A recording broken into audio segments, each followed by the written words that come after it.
Hello people, and welcome to another video of Planetside 2 closed beta. As you can see, I'm back in the Reaver, and it's been a while since I uploaded any videos flying. And the reason for that is simply because I haven't been flying that much lately.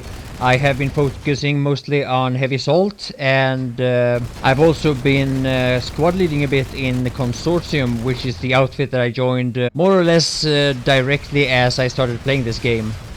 I have been playing quite a lot though, and by playing a lot I've earned a lot of certs. And a lot of those certs has been put in the Reaver. This is actually a 1500 cert aircraft now, but obviously I have forgotten to add night vision. Enemy heavy tank identified.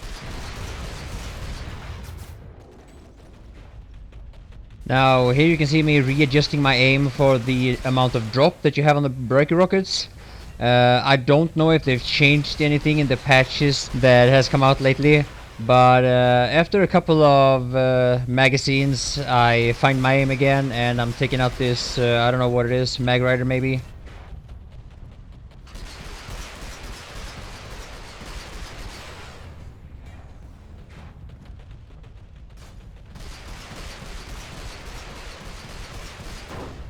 And here the anti-air turret finds me, and it's time to leave.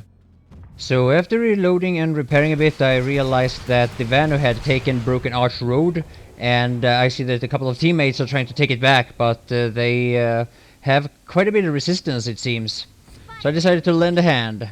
And the Vanu are really defending this place, and at the same time they seem to have taken Torridge, or they're trying to take Torridge at least. I believe that some of my teammates will be able to defend it, but yeah, I'm doing as much as I can here to allow my teammates to actually get to the only flag that needs to be captured on Broken Arch Road. And I am mainly trying to keep the Vanu forced back into the spawn room.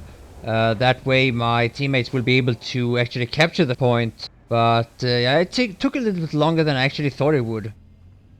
Enemy spotted.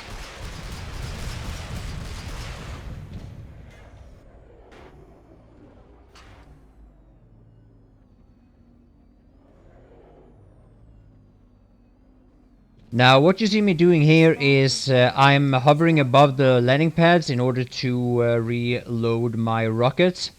I'm not landing because first of all I don't want to be a sitting duck to the enemies, but there are also a lot of bugs related to landing on the landing pads. For once you can actually get stuck completely, it will look like this, and your Reaver could also very easily just crash and explode for what seems to be absolutely no reason.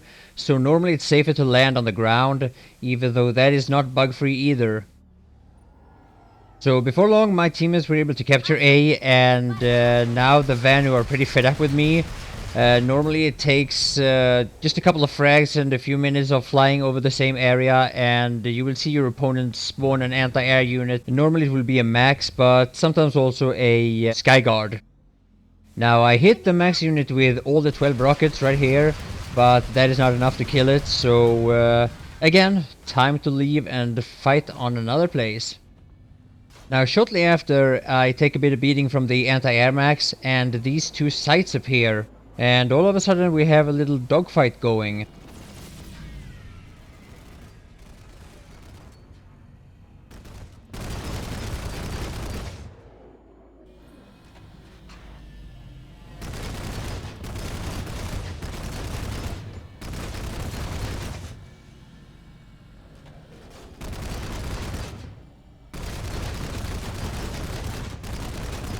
Now I'm sure it looks a bit funny that I wasn't able to kill this site faster, but remember, I haven't been flying that much the last couple of weeks. I've been mainly playing infantry.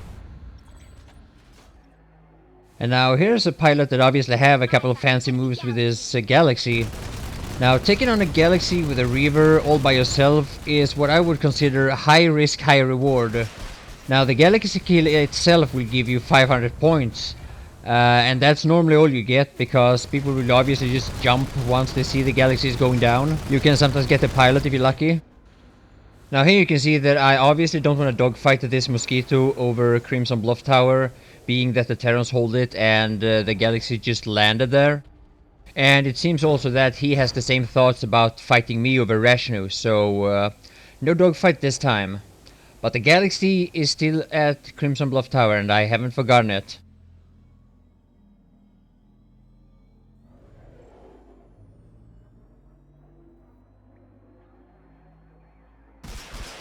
So a few long shots with the breaker rockets, and the good thing about the galaxy is that it's pretty big. It's easy to hit. And I get a pretty nice little population bonus as well, I gotta say.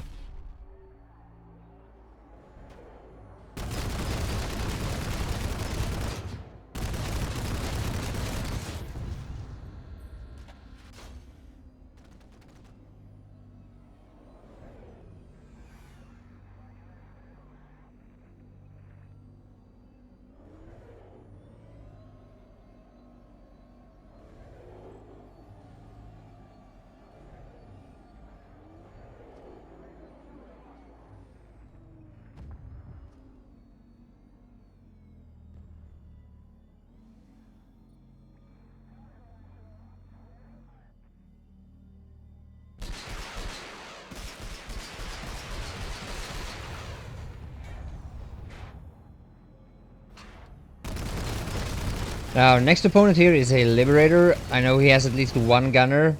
And the thing about being in a Liberator when you fight a Reaver, Mosquito, Scythe or whatever, is that you really have to teamwork.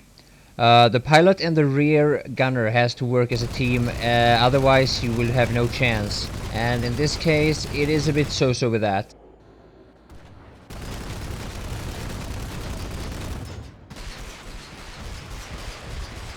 So I only get one frag from that, and obviously one or two players bailed. The enemy has heavy armor in the area.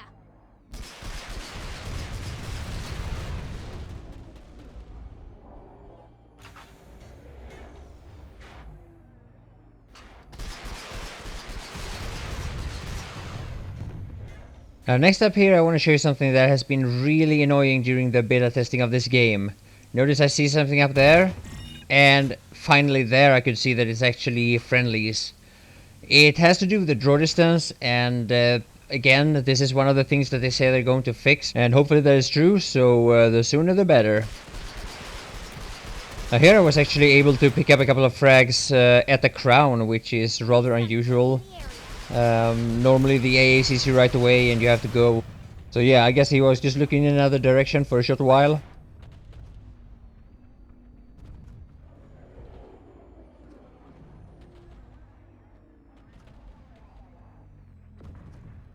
ID on an enemy Sunderer.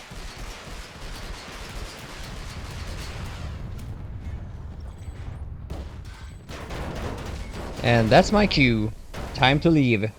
Now I gotta say that a lot of people are concerned that the air will be overpowered if they nerf anti-air, and that you will be completely defenseless unless you have some really powerful AA in the game.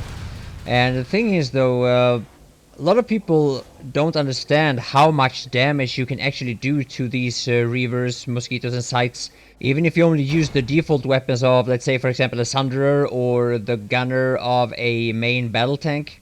So now the people that have this Sunderer down here seems to be a pretty well organized squad of Terrans, and they know better than to stay out in the open with a Reaver nearby. So anyway, I start off with a little bit of a flyby here, when I try to scout the area a little bit and see what I'm up against. I know they have at least one Hawk, which is the rocket launcher that locks on to air vehicles. Now that means that I need to stay above half my HP at all times, otherwise the Hawk will one-shot me. So obviously I have to go down and repair again after taking that rocket.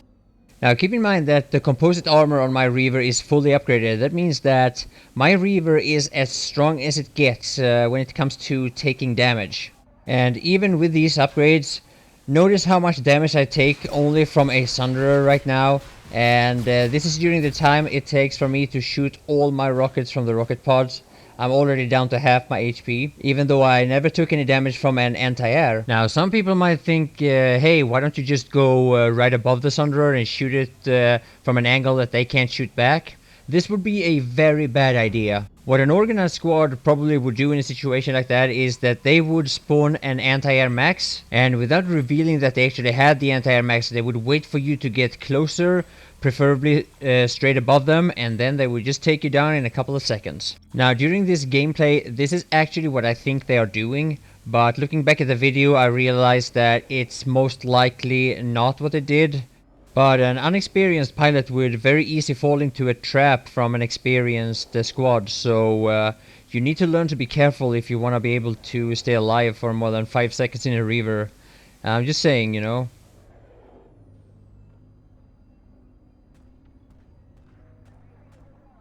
And soon enough here I realized that I have overstayed my welcome. I'm not gonna get a clear shot on any of these guys. They know better than to be out in the open, and they might very well have more than one hawk by now, so it's time for me to leave.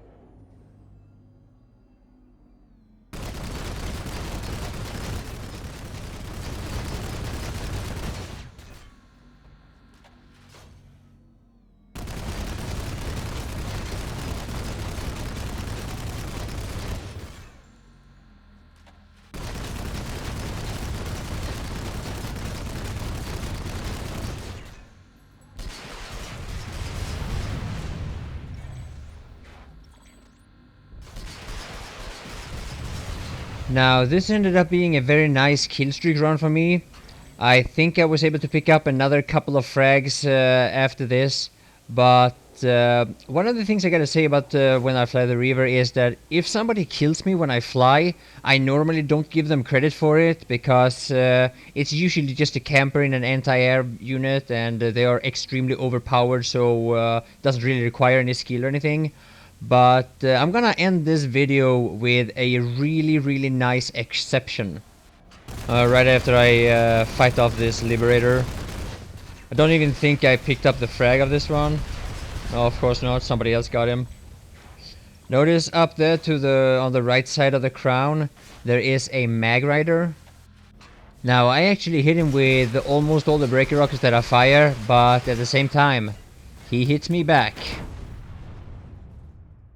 Nice shot of items. So anyway, thank you all for watching, and bye for now.